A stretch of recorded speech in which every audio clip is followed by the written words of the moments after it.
They did not hire him to kill a man, they hired him to be hated for it. Elias Rooke had done this work before, clean work, paid work, the sort that ended quickly and left no echo behind it. A man took coin, did the thing, washed his hands, and walked away while the world found something else to shout about. That was the agreement, that was the trade. Then they brought him the hood. It lay folded on the table like a quiet animal, not new, not ceremonial, used, creased at the edges where other hands had held it. Other days, other deaths. They said it would protect him. Elias did not touch it at first. He looked at the cloth, then at the men who had brought it, well-dressed, careful with their words, the sort who never raised their voices and never dirtied their cuffs. He understood then. This was not protection, this was distance. "You'll be paid well," one of them said, as if money had ever been the question. Elias finally picked up the hood. It smelled faintly of sweat and damp wool, not his. "No names," the man added, "no delays, it must be done cleanly." Cleanly? Elias almost smiled at that. That, at least, was something he believed in. He walked home through narrow streets that held on to sound. Boots on stone, a cart somewhere, a dog that barked once, and then thought better of it. His house sat where the wind came in under the door, and the walls remembered winter, even in spring.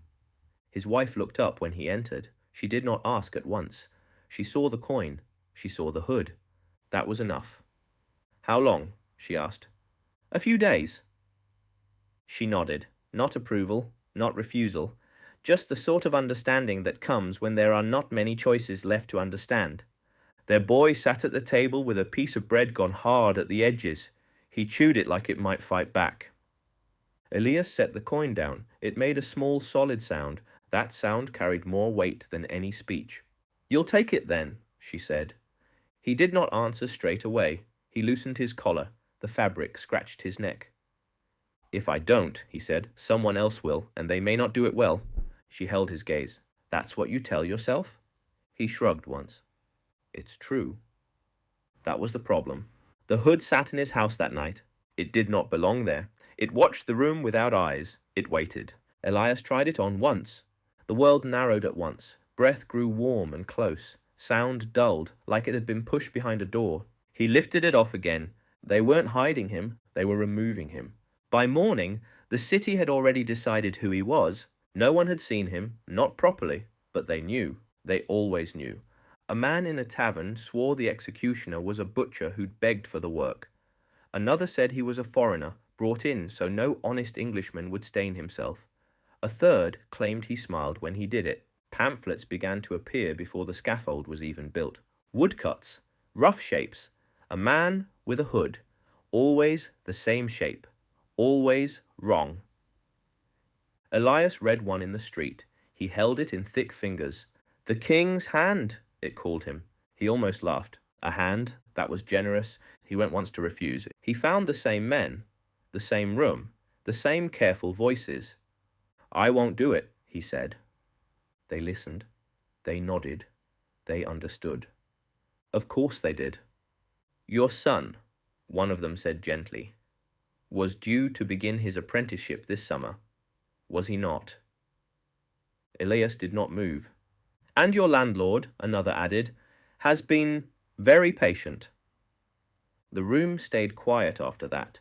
No threats shouted, no fists, no drama, just doors quietly closing in places he could not see. Elias left with the hood under his arm. The scaffold went up in the square where markets were held, where bread was sold, where children ran between carts and men argued over the price of grain. The wood was fresh, it creaked already. Elias ran his hand along it, felt the grain, the joins, the slight give where it should not give. He adjusted it. If it must be done, it would be done properly. That mattered. It had to matter. They brought the condemned man at dawn. No shouting yet, just the early crowd. The ones who came close, the ones who wanted to see. The man wore a plain coat.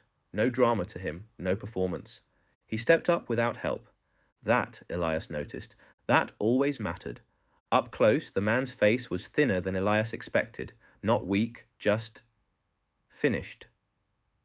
They stood together for a moment, two men at the same height, same air, same cold morning. Do it cleanly, the condemned man said. Elias nodded once. I always do. A pause. Good, the man said. Then we are both doing our jobs. Elias almost said something to that, something about choice, about how thin that word could be. But there was no time for philosophy on wood that creaked. The crowd grew. Sound came in waves, first low, then rising, then shaping itself into something uglier. They were not looking at the condemned man, not really. They were looking at the hood in Elias's hands, waiting for it, needing it. Elias pulled it on, the world closed, breath warm, sound dull, heart louder than it should be. He stepped forward, the axe sat where he had placed it, balanced, ready, honest. His glove slipped slightly on the haft, just a fraction. He adjusted it, no one saw. He took position, the man knelt, still, calm. Elias raised the axe. For a moment, just a moment, everything held. Then he brought it down. Silence, then the sound, not one sound, many, breaking, spreading, rising, relief, satisfaction, hunger. Elias did not look up. He did not need to. He could feel it. By the time he lifted the hood, the important men were already leaving. They did not stay for the noise. They had what they needed. The crowd surged closer, then back, then apart again, already turning the moment into something else. Something easier, something simpler, a story. That night, Elias sat in his house with the hood on the table. Again. Always the table. Outside, voices drifted through the street. He hesitated, one said. No, too quick, said another, too eager. Coward. Butcher. Both wrong, both certain. Elias reached for the hood. He took it to the fire, held it over the flame. The cloth caught slowly, not clean, not quick. It smoked first, curled, gave off a thick, sour stink, like something that had already been used too many times. He watched it burn. It did not vanish. It lingered, like the story. The man he killed was already fading, but Elias Rooke. Elias Rooke would be remembered, not as he was, but as England needed him to be, a shape, a shadow, a distance, and that would not end.